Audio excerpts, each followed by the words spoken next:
Where'd you get those shoes? Easy. They're from DSW. Because DSW has the exact right shoes for whatever you're into right now. You know, like the sneakers that make office hours feel like happy hour.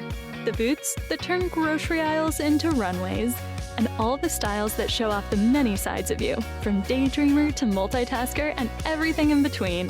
Because you do it all in really great shoes. Find a shoe for every you at your DSW store or dsw.com.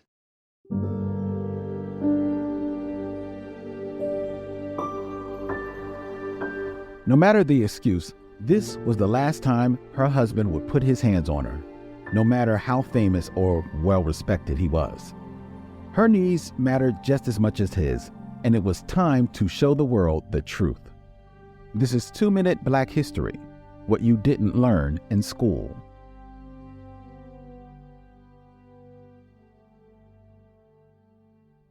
Alice Dunbar-Nelson was married to one of the greatest Black poets of all time, Paul Laurence Dunbar.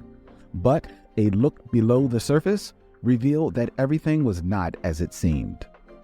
Her life with Paul Laurence Dunbar was filled with abuse and alcoholism.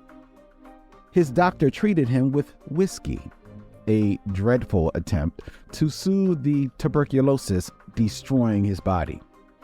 When he almost killed her in a fit of rage, she knew it was time to leave. Nelson eventually remarried, but she never changed who she was. She was an advocate for women's rights and an incredible writer in her own right. There was something else, too. No matter how much opposition she faced from men or the white world, she kept writing, speaking out, and advocating for Black women.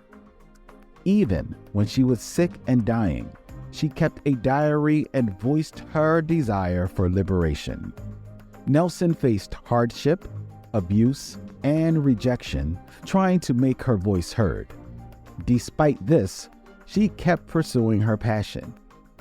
We must remember that a racist, misogynist society will always seek to silence the voices of those they hate.